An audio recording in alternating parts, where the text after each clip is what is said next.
Ya, makanya saya bilang kalau orang menolak Allah di atas dia harus takwil ini semua. Jadi Al-Qur'an isinya ayat-ayat takwil doang. Ini ayat banyak sekali. Hadis banyak sekali mau ditakwil seluruhnya. Apa Nabi nggak bisa ngomong lebih fasih daripada ini? Apakah Allah tidak bisa ngomong lebih fasih kalau ternyata Allah tidak di atas? Kenapa Allah bikin teka-teki seperti ini? Ihdinas siratal mustaqim.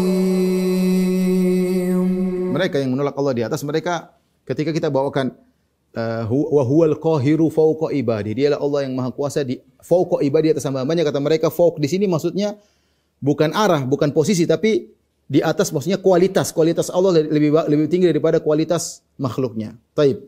Mungkin bisa diartikan ini. Tapi kalau ada min sebelumnya, itu enggak mungkin kecuali maknanya arah. Bahwasanya Allah di atas dari sisi posisi, bukan dari kualitas. Karena dalam bahasa Arab min fawq tidak mungkin diartikan dengan kualitas. Karena ada min. Makanya dalam Al-Quran juga ada ayat-ayat semisal itu. Contohnya seperti Allah berfirman, yakhafuna rabbahum min fawqihim.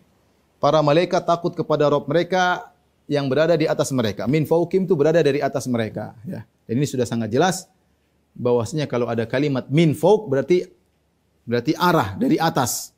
Dalam surat An-Nahl 26, fakharra alaihim as-saqafu min fawqihim. Maka atap pun jatuh min fawqihim dari atas mereka. Ada min.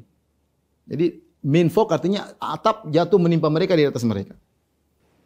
Belum lagi kalau kita bicara dalil. Dalil sangat banyak. Kata Ibnu Qayyim, alfa dalilin bal alfani, bak 1000 dalil atau 2000 dalil. Saya sebutkan sebagian saja. Kata Allah Subhanahu wa taala, ta'rujul malaikatu warruhu ilaihi. Para malaikat dan Jibril naik kepada Allah. Namanya naik pasti dibawa ke atas. Ya. Bahasa apapun, bahasa Jawa, bahasa Bugis, bahasa Londo, namanya naik itu dari bawah ke atas. Di sini Allah mengatakan para malaikat dan Jibril naik ke Allah. Jelas berarti ke atas. Kemudian juga dalam hadis, ya, itu dalam ayat, dalam hadis sama, ilaihi yas'adul kalimut thayyibu. Kepada Allah lah naik kalimat-kalimat yang baik, diterima oleh Allah, naik ke atas. Ya. Contoh tadi ayat yang lain, ilaihi yas'adul kalimut thayyibu. Kepada Allah lah naik kalimat-kalimat yang baik, itu amal saleh. Wal amalu saleh yarfa'u, dan amal saleh Allah angkat. Ya, makanya dalam hadis banyak kalau seorang melakukan kemaksiatan seperti 3 orang yang salatnya tidak naik di atas kepala mereka, tidak diterima. Kalau naik berarti diterima oleh Allah Subhanahu wa taala, ya. Ini ayat. Taib, dalam hadis Rasulullah sallam pernah ditanya, ya. Ya Rasulullah, ala lam araka tasumu syahran minasyuhur ma tasumu min Sya'ban. Aku melihat engkau berpuasa di bulan-bulan lain tidak seperti kau berpuasa di bulan Sya'ban. Kenapa ya Rasulullah? Qala dzalika syahrun yaghfulun nasu anhu baina Rajabin wa Ramadan. Itu bulan yang orang sering lalai, letaknya antara bulan Rajab dan Ramadan. Wa huwa syahrun turfa'u fihi al-a'mal.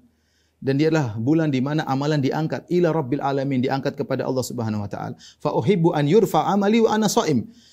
Dan aku ingin amalanku diangkat sementara aku dalam kondisi berpuasa, ya. Kemudian juga di antara dalil bahwasanya Allah di atas, Allah mensifati dengan dia maha tinggi, wa huwal aliyyul azim. Dialah Allah yang maha tinggi. Dan subhanallah ada sebagian dai yang selalu semangat menolak Allah di atas. Kemudian ketika dia menafsirkan tentang surat di ayat kursi terakhir wa huwal aliyyul azim, tangannya ke atas, wa huwal aliyyul azim. Subhanallah, saya lihat sendiri. Dan dialah Allah yang maha tinggi dan maha agung, ya. Karena dia beda antara tinggi dan agung. Mereka biasanya kalau ada kalimat Allah maha tinggi, mereka tafsirkan dengan tinggi kualitas. Tinggi kualitas maksudnya Allah maha agung. Tapi ini Allah gabungkan. Wa huwal aliyyul azim. Sekarang Ali maha tinggi, mau ditafsirkan apa? Kalau tinggi kualitas sudah diwakili dengan azim. Maha agung. Wa huwal ali diantaranya ketinggian zat Allah. Dan buktinya ketika dia menafsirkan ayat kursi, dia mengatakan wa huwal aliyyul azim. Itu di atas. Allah maha tinggi dan maha agung. Dan di antara nama Allah adalah Al-Ali, maha tinggi. Contoh lagi dalil bahwasanya Allah di atas adalah Allah menjelaskan bahwasanya Al-Quran turun dari Allah. Tanzilul kitabi. Al-Quran turun minallah, dari Allah. Ya, turun dari atas ke bawah. Berarti Allah di atas. Tanzilum minar rahmanir rahim. Al-Quran turun dari Allah yang maha pengampun lagi maha penyayang. Tanzilum min hakimin hamid. Al-Quran itu turun dari Allah yang maha bijak dan maha terpuji. Ya. Tapi juga di antara dalil yang menunjukkan Allah di atas, yaitu Allah menjelaskan bahwasanya Allah mengangkat sebagian makhluknya kepada Allah. Seperti firman Allah, barrafa'ahu Allahu ilaihi. Bahkan Allah mengangkat Nabi Isa ke Allah. Coba, angkat Nabi Isa ke Allah. Apa ada angkat ke bawah? Apa ada angkat kemana-mana? Angkat dia ke atas jelas. Ya, makanya saya bilang kalau orang menolak Allah di atas dia harus takwil ini semua. Jadi Al-Quran isinya ayat-ayat takwil doang. Ini ayat banyak sekali. Hadis banyak sekali mau ditakwil seluruhnya. Apa Nabi nggak bisa ngomong lebih fasih daripada ini? Apakah Allah tidak bisa ngomong lebih fasih kalau ternyata Allah tidak di atas? Kenapa Allah bikin teka-teki seperti ini? Jelas sekali ini mau ditakwil lagi. Ya. Allah mengatakan, "Wa ma qataluhu wa ma salabu." Mereka tidak bunuh Nabi Isa, mereka tidak salib Nabi Isa.